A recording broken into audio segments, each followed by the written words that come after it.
Students, आज हम honours first year के एक बहुत ही महत्वपूर्ण विषय या टॉपिक राजेंद्र प्रथम की उपलब्धियों पर चर्चा करने का प्रयास करेंगे। राजराज प्रथम की मृत्यु के बाद उसका जो पुत्र था राजेंद्र प्रथम, वह चोल गद्दी पर बैठा। वो भी अपने पिता की भांति ही महान सेना नायक था और उसके द्वारा जो सैनिक विजय की गई थी उसके कारण चोल राज्य का जो विस्तार है वो बहुत फैल गया था। उसके द्वारा की गई विजयों से चोल साम्राज्य की जो सीमाएं थी वो दक्षिण में सिहल द्वीप तक, पूर्व में बंगाल की खाड़ी के पार जावा, सुमात्रा और मलय द्वीप तक फैल गई थी। तो ये उसके काल की एक महत्वपूर्ण विशेषता है कि उसके द्वारा न केवल लंका को जीता गया बल्कि बंगाल की खाड़ी के पार भी जावा, सुमात्रा और मलय द्वीप पर भी उसने अधिकार स्थापित कर लिया था।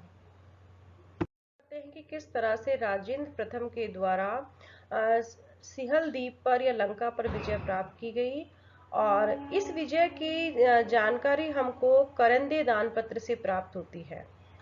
करंदे दान पत्र में उल्लेख हमको मिलता है कि चोल शासक राजेंद्र प्रथम ने सिंहल द्वीप पर आक्रमण किया और वहां का जो शासक था महेंद्र पंचम, उसको पराजित करके उसको बंदी बना लिया और चोल राज्य ले आया और जहां उसकी मृत्यु हो गई।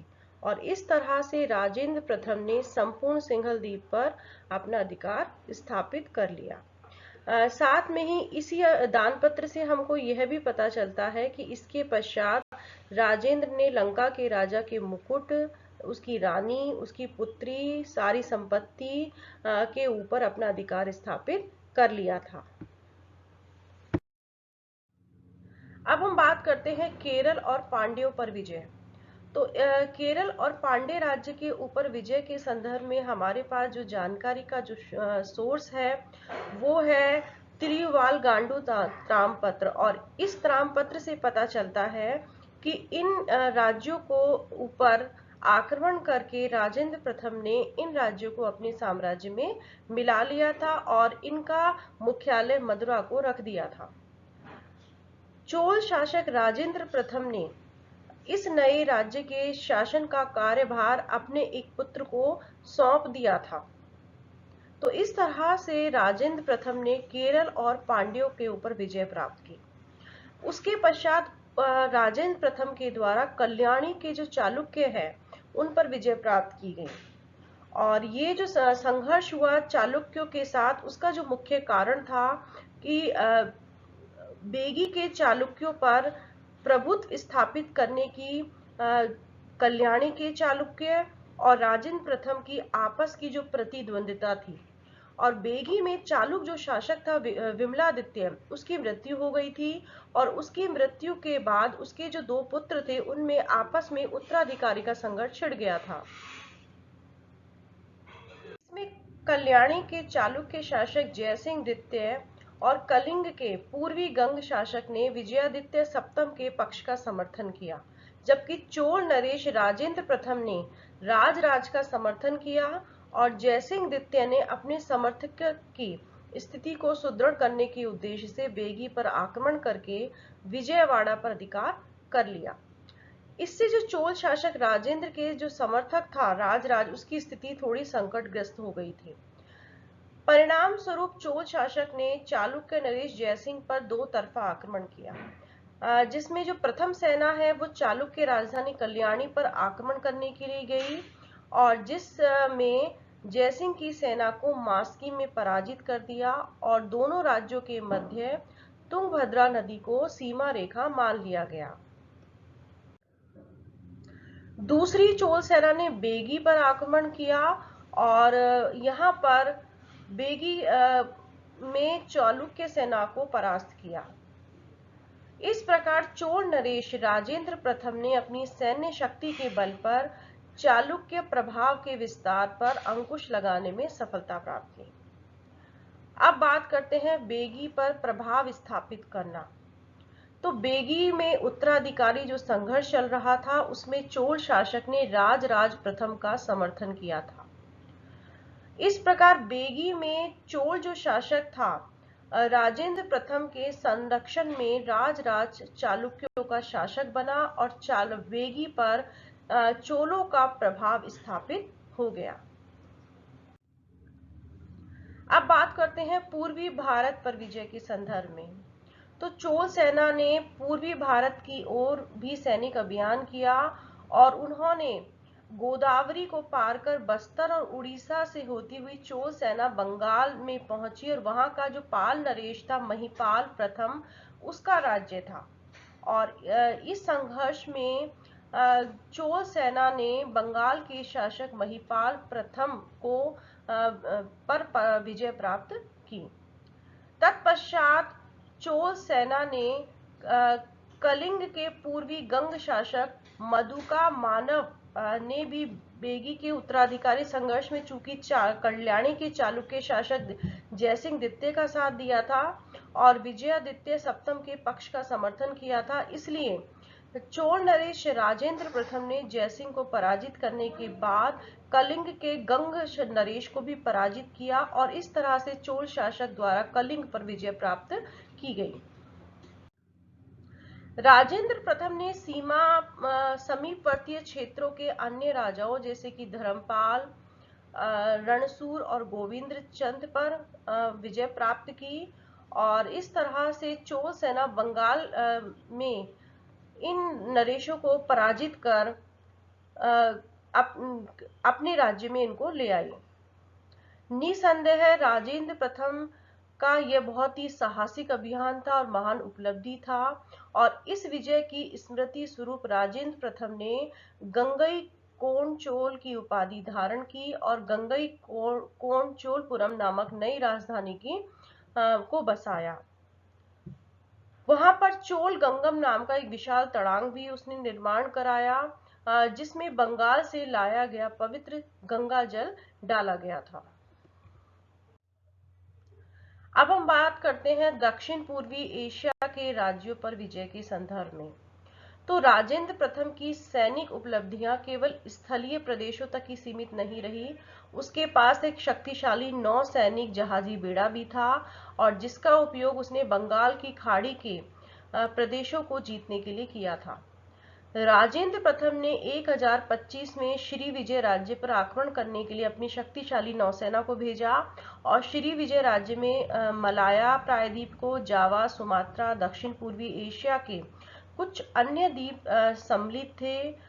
चोल अभिलेखों से यह पता चलता है कि राजेंद्र प्रथम ने समुद्र की तरंगों के बीच बहुसंख्यक जहाजी बेड़े भेजे और श्री विजय राज्य के राजा संग्राम विजयोतुंग वर्मन को उसके द्वारा बंदी बना लिया गया। राजेंद्र ने श्री विजय, पंडई, मलयूर, इल्गाशोक, कडारम आदि नगरों पर अधिकार कर लिया और ये सारे जो स्थान थे ये मलाया प्रायद्वीप या सुमात्रा में स्थित थे। चोल सेना के हाथ बहुसंख्यक हाथी और बहुत ज्यादा धनराशि लगी। चोलों के जो ऐतिहासिक स्रोतों के अनुसार कुछ समय के बाद श्री विजय राज्य में बंदी राजा ने चोल नरेश को अपना सामंत शासक बनाकर मुक्त कर दिया। राजेंद्र प्रथम ने यह जो नौसैनिक अभियान किया था ये अपनी साम्राज्यवादी जो महत्वाकांक्षा है उसकी पूर्ति के लिए नहीं किया था, बल्कि वो मलाया जो प्रायद्वीप था और जो दक्षिण भारत के बीच के जो वाणिज्यिक संबंध थे उनको और अधिक विस्तार करना चाहता था और इस प्रयोजन से ही इस पर उसके द्वारा अधिकार किया गया था।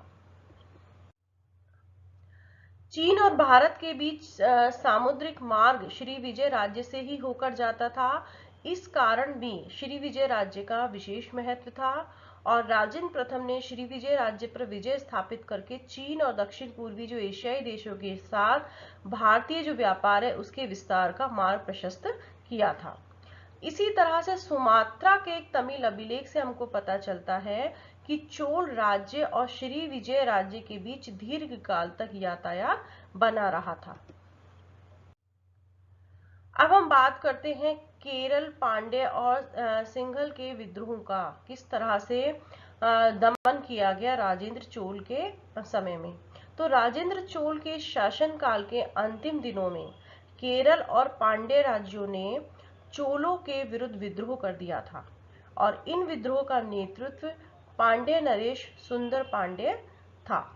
चोल नरेश राजेंद्र ने अपने पुत्र युवराज राजाधिराज के नेतृत्व में एक सेना भेजी और राजाधिराज ने कई राजाओं और सामंतों की हत्या कर दी और विद्रोह का सफलतापूर्वक दमन कर दिया गया। 1041 में सिंघल नरेश विक्रम बाहु के नेतृत्व में सिंघल ने भी या सिहल द्वीप ने भी चोलों से मुक्त होने का प्रयास किया।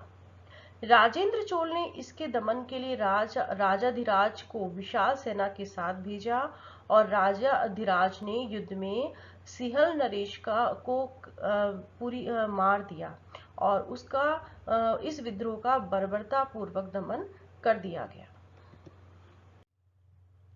अब हम बात करते हैं कल्याणी के चालुक्यों से किस तरह से पुनः संघर्ष हुआ और किस तरह से उनको पराजित किया गया। तो राजेंद्र प्रथम के शासनकाल के अंतिम चरण में बेगी के प्रश्न पर ही जो कल्याणी के चालुक्य थे उनसे पुनः संघर्ष हुआ और कल्याणी के चालुक्य नरेश सोमेश्वर प्रथम ने बेगी पर आक्रमण करके चोलों की सत्ता को चुनौती दी। राजेंद्र प्रथम जो कि इस समय काफी बूढ़ा हो गया था, उसने अपने 3 सेनापतियों को सोमेश्वर के विरुद्ध सेना के सहित भेजा। लेकिन इसी बीच राजेंद्र चोल की मृत्यु हो गई और राजाधिराज चोल शासक बना। राजाधिराज चोल ने चालुक्य सेना को पराजित कर बेगी में अपनी स्थिति को सुदृढ़ कर लिया। इस प्रकार से राजेंद्र प्रथम ने अपने साहसिक जो सैनिक अभियान किए उसके कारण चोल राज्य की सीमाओं में काफी वृद्धि हो गई और इसी अपनी शक्ति को जो उसके द्वारा शक्ति प्रतिष्ठा स्थापित की गई थी उसके कारण उसने कडारम कोड, मुंडी कोड, गंगई कोड जैसी उपाधियां धारण की। अब हम बात करते हैं कि ये जो सारी विजय उसके द्वारा की गई, उसके पश्चात उसने अपनी एक नवीन राजधानी गंगई कोडचोलपुरम जो कि तमिलनाडु के तिरुचिरापल्ली जिले में स्थित थी, वहां पर उसने स्थापित की और उसमें उसने एक सुंदर राजप्रासाद और विशाल शिव मंदिर का निर्माण कराया। यह जो मंदिर है यह द्रविड़ शैली में बना हुआ है और राजेंद्र प्रथम के शासनकाल में दक्षिण भारत में वैदिक जो शिक्षा और दर्शन का खूब प्रचार प्रसार हुआ। उसने वैदिक शिक्षा के लिए भी एक संस्थान की स्थापना की जिसमें 340 छात्रों को वेद की, न्याय की, मीमांसा, व्याकरण की शिक्षा दी जाती थी। अपने विद्या प्रेम के कारण ही राजेंद्र प्रथम ने पंडित चोल की उपाधि धारण की थी और राजेंद्र प्रथम का काल चोल राजवंश में इस तरह से राजनीतिक रूप से भी और सांस्कृतिक रूप से भी दोनों ही रूपों से बहुमुखी उत्कर्ष का काल माना जाता है।